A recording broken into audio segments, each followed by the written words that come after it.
Hello friends, நம்ம R15 பைக்கை ஒரு முறை பாருங்கள். ஏதாவது மாற்றம் தெரியுதா? எதுவும் தெரியலையா?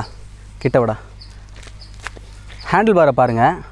எஸ், இந்த பைக்கில் ஸ்டாக் ஹேண்டில் பார் கிடையாது. CBR 250R ஹேண்டில் பாரை நம்ம R15 V3யில் போட்டிருக்கேன். இதுக்கு முன்னாடி பார்த்தீங்கன்னா டியூக் 200 ஹேண்டில் பார் போட்டிருந்தோம். அந்த ஹேண்டில் பார் வச்சு தான் நம்ம வந்து கேரளா ட்ரிப்பையும் போயிருந்தோம். ஸோ அந்த ட்ரிப்பு போயிட்டு வந்த பிறகு அந்த டியூக் 200 ஹேண்டில் பார் எப்படி இருக்குது, அது மாற்றுறதுக்கு எவ்வளோ ஆச்சு, அண்ட் அதில் இருக்கிற பாசிட்டிவ்ஸ் என்ன நெகட்டிவ்ஸ் என்னன்னு ஏற்கனவே ஒரு வீடியோ போட்டிருந்தோம். இப்போ அந்த டியூக் 200 ஹேண்டில் பாரை நான் மாற்றினதுக்கு காரணம் என்னென்னா, அதில் எந்த குறையும் பெருசாக கிடையாது. ஆனால் அந்த ஹேண்டில் பாரை இந்த பைக்கில் போட்டு பார்க்கும்பொழுது ஒரு R15 அப்படின்ற ஒரு ஃபீலே வரல, ஒரு ஃபேசர் பைக் ஓட்டுற ஃபீல் தான் வந்தது. ஸோ அந்த ஒரே ஒரு காரணத்துக்காக தான் நான் வந்து சரி மறுபடியும் ஸ்டாக் ஹேண்டில் பாரை மாற்றிடலான்னு முடிவு பண்ணேன். பட் நிறைய பேர் வந்து CBR 250R பைக்கோட ஹேண்டில் பார் போட்டிருந்தாங்க R15 V3யில். சரி, நம்ம ஏன் அதை ட்ரை பண்ணக்கூடாதுன்னு சொல்லி தான் நான் வந்து இந்த CBR 250R ஹேண்டில் பாரை நம்ம R15 V3க்கு போட்டிருக்கேன். ஸோ இந்த வீடியோவில் இந்த CBR 250R ஹேண்டில் பாரை உங்கள் R15 V3யில் நீங்கள் போடணும்னா எப்படி போடணும், எவ்வளோ காஸ்ட் ஆகும், இதில் இருக்கிற பாசிட்டிவ்ஸ் என்ன நெகட்டிவ்ஸ் என்ன அப்படின்றத பற்றி தான் பார்க்க போகிறோம். இந்த CBR 250R ஹேண்டில் பாரை உங்கள் R15 V3யில் போடுறதுக்கு பக்கத்தில் இருக்கிற ஹோண்டா ஷோரூம் போய் ஃபர்ஸ்ட் நீங்கள் CBR 250R ஹேண்டில் பாரை வாங்கிக்கோங்க. அண்ட் அந்த ஹேண்டில் பாரை அப்படியே நம்மளுடைய V3யில் போட முடியாது. அந்த ஹேண்டில் பாரில் ஒரு சில மாடிஃபிகேஷன்ஸ் பண்ணணும். காரணம் என்னென்னா, கிளிப் ஆன் ஹேண்டில் பார்ஸை பொறுத்த வரைக்கும் அதை பைக்கோட ஃபோர்க்கில் தான் நம்ம ஃபிக்ஸ் பண்ணுவோம். ஆனால் இங்கே பிரச்சனை என்னென்னா, CBR 250R ஃபோர்க் சைஸ் பார்த்தீங்கன்னா 37 mm. ஆனால் R15 V3 front fork size என்னென்னா 41 mm. அப்போ CBR 250R ஹேண்டில் பாரில் பார்த்தீங்கன்னா 37 mm தான் நமக்கு இருக்கும். ஸோ அதை 4 mm நம்ம எக்ஸ்ட்ரா கிரைண்ட் பண்ணி 41 mm மாற்றணும். ஸோ உங்கள் வீட்டு பக்கத்தில் எந்த இடத்துல லேத் ஒர்க் பர்ஃபெக்டாக பண்ணுவாங்களோ அந்த இடத்துல CBR 250R ஹேண்டில் பாரை கொடுத்து 41 mm நீங்கள் கரெக்டாக கிரைண்ட் பண்ணிக்கோங்க. அண்ட் அதே மாதிரி CBR 250R right side handle பாரில் கரெக்டாக 4.2 சென்டிமீட்டர்ஸில் ஒரு ஹோல்ஸ் போட்டுக்கோங்க. லெஃப்ட் சைடு ஹேண்டில் பாரில் 4.3 சென்டிமீட்டர்ஸில் ஒரு ஹோல்ஸ் போட்டுக்கோங்க. இந்த ரெண்டு ஹோல்ஸ் எதுக்கு போடுறோம் அப்படின்னா, ஸ்விட்ச் பாக்ஸை கரெக்டாக ஃபிக்ஸ் பண்ணுறதுக்கு தான். இப்போ இந்த மாடிஃபிகேஷன்ஸ் மட்டும் நம்ம பண்ணாலே போதும். பைக்கில் எந்தவித மாடிஃபிகேஷன்ஸும் பண்ண தேவையில்லை. CBR 250R ஹேண்டில் பாரில் மட்டும்தான் நம்ம இந்த மாடிஃபிகேஷன்ஸ்லாம் பண்ணணும். ஸோ இதெல்லாம் பண்ணி முடிச்ச பிறகு வேலை ரொம்ப சிம்பிள். ஜஸ்ட் அந்த ஸ்டாக் ஹேண்டில் பாரை கலட்டிட்டு CBR 250R ஹேண்டில் பாரை அப்படியே மாட்டினாலே போதும். ஜஸ்ட் பிளக் அண்ட் ப்ளே தான், எந்த வேலையுமே இல்லை. ஸோ இதை பண்ணாலே நீங்கள் வந்து CBR 250R ஹேண்டில் பாரை உங்கள் R15 V3யில் போட்டுக்கலாம். அண்ட் இந்த ஹேண்டில் பார் மாடிஃபிகேஷன் பண்ணுறதுக்கு வெறும் 3000 3500 ரூபாக்குள்ளே தான் ஆகும். அண்ட் இந்த ஹேண்டில் பாரில் இருக்கிற பாசிட்டிவ்ஸ் என்னென்னா, இதுக்கு முன்னாடி நம்மளுடைய R15 V3யில் டியூக் 200 ஹேண்டில் பார் போட்டிருந்தோம். அண்ட் அந்த ஹேண்டில் பார் ஃபிக்ஸ் பண்ணுறதுக்கு நம்ம பைக்கோட 333 கிளாம்பில் நிறைய மாடிஃபிகேஷன்ஸ் ஆல்ட்ரேஷன்லாம் பண்ணோம். பட் இந்த ஹேண்டில் பார் ஃபிக்ஸ் பண்ணுறதுக்கு பைக்கில் எந்தவித ஆல்ட்ரேஷன்ஸும் பண்ண தேவையில்லை, ஹேண்டில் பாரில் தான் நம்ம பண்ணணும். ஸோ அது ஃபஸ்ட்டு பாசிட்டிவ்.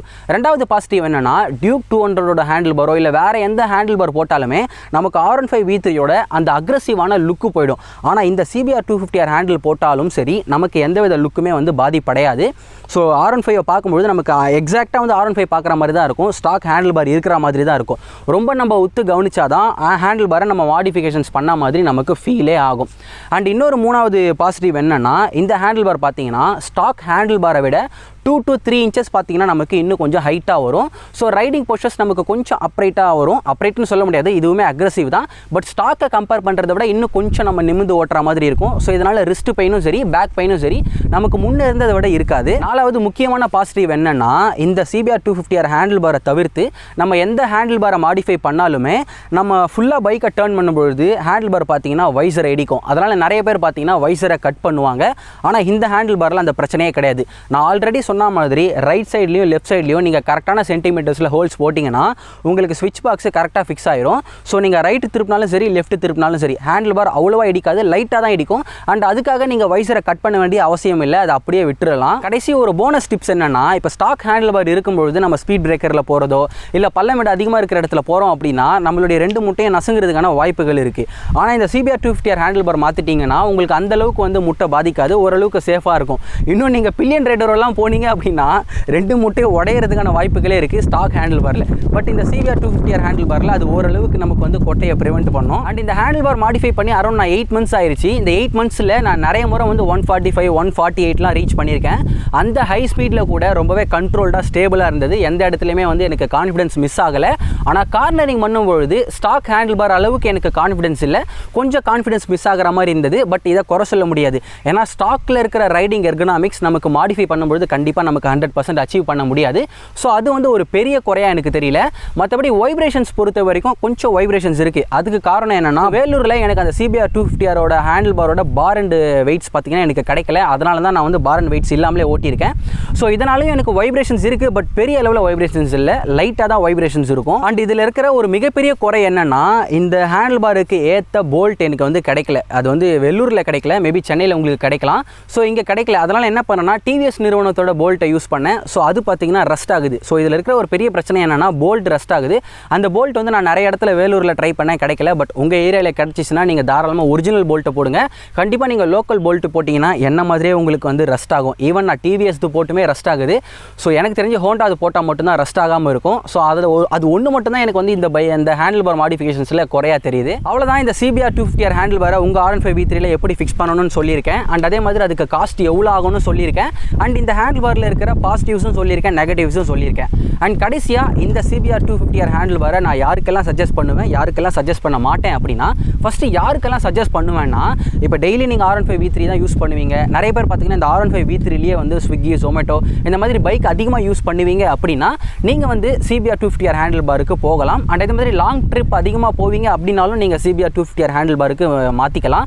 ஏன் அப்படின்னா, இது ஸ்டாக் ஹேண்டில் பாரோட ஒரு 2 to 3 inches வந்து நமக்கு ஹைட் ஆகுது. ஸோ இது பெரிய அளவில் வித்தியாசம் தெரியல அப்படின்னாலுமே, பைக்கை நீங்கள் அதிகமாக யூஸ் பண்ணும்பொழுது கண்டிப்பாக வந்து உங்கள் ரிஸ்ட்டுக்கும் பேக்குக்கும் பார்த்தீங்கன்னா பெரிய அளவில் ஹெல்ப் பண்ணும்.